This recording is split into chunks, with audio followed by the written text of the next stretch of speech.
Well,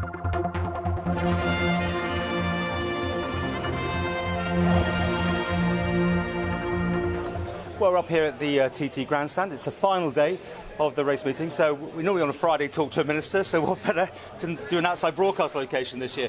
You've got a smile on your face, happy how it's gone, but it's always that thing that you never know until it's all over how this will pan out, won't you?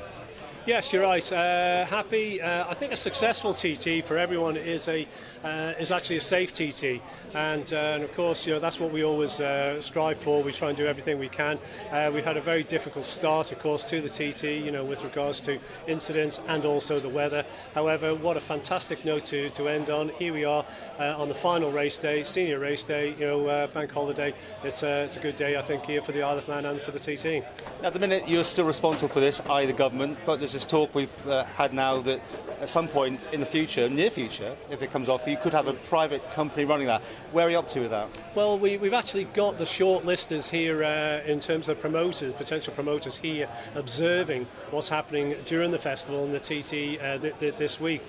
So we're at the sort of final stages of looking at the detail of that, and we hope to come forward with a recommendation to Tynwald before the end of the year. So, but it's really interesting because when you look through different eyes, we live this, and it's part of our DNA, it's part of everything we do, and it's great to see there the winners walking in here, about to be interviewed here in the hospitality. It's something we live with as part of our heritage. But when you look through different eyes, they're looking at what the opportunity might be to promote the Isle of Man.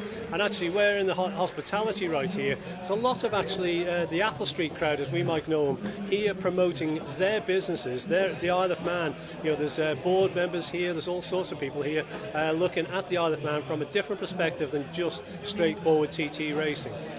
The World Series is the other thing I want to talk about, because that's still... Mr Fogarty was sort of not sure. Martin Blundell liked the idea. This is probably just exactly where it's going everywhere. There's a mixed views still on this. There is. Overall, I would say there's always scepticism, and the scepticism is about potential change. And the reality is, what we don't want to do is change what we've got here. This must remain, as it has always been, the Mecca, the road racing capital of the world. And whilst we're talking about going around the world, these would be potentially much different races, and I say potentially because there would be 5, 6, 7 mile courses, not 37 miles, likely to be urbanscapes, not round the mountain or through the countryside as it is here, and it would be very much more corporate focused because you're likely to have a lot more stands in terms of your ability, therefore the commercial aspect. Here we must retain this. It is started as being a blue collar event, and we want to retain that. Whilst corporate hospitality is growing, we must still retain that essence of a TT where you can sit on a hedge, sit on a wall, sit in a garden and enjoy what is a free spectacle for the Isle of Man. Very interesting your reply there, because it has become commercial. This very unit here must be a generator of quite a lot of money, because obviously people pay to come in here, they meet the finalists, that sort of thing. And like obviously the TV rights has been going to ITV4. I mean, like the local people like us, we can't even film anything because the rights are so locked down. Do you think it's the right mix, or do you think it has become too commercial? It's a good question, and it's a challenge that will continue to be there. What we need to do is continue to find a balance. Yes, is there growth in this? And I suggest yes, there is opportunity, but the revenues generated here helps actually support the TT in its own right. From a pure balance sheet perspective, it washes its face. What is the real benefit is the 30-odd million that's been spent around the local economy these last 2 weeks, and that's the wider economic benefit that is a real benefit for the Isle of Man and the economy of the Isle of Man. Yeah. While the Isle of Man government actually puts this event on, you are responsible for when people die in that sense. It's it is that sort of thing still, isn't it? It's risk-reward here. There's no question about it. The dangers exist, and the government is sponsoring this whole thing. Indeed, yes, and something again, because it's part of our history, part of our heritage.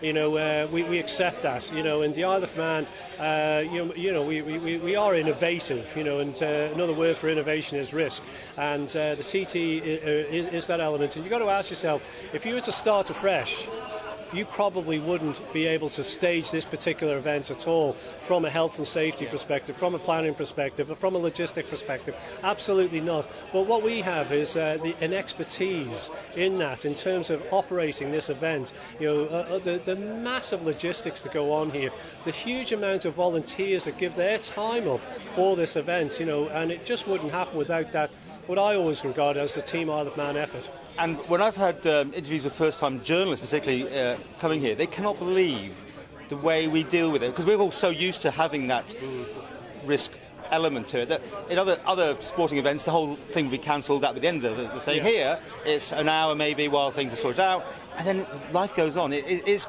different mindset, this whole thing, isn't it? It is, and it's actually it brings me back to an interview I did a couple of years ago with Japanese TV when Yoshi just passed away. They came here to actually record the technology that's behind TT0. Really fascinating, growth in that area. And they ask, about how do we as a government, support and promote this. And the reality is we've always done it. We have accepted it, and we are very sensitive to it. And we have to, do everything we can with regards to health and safety, but we cannot possibly mitigate everything. But when the Japanese ask me, how do you liken it to? And the likeness there for Japanese is like a samurai.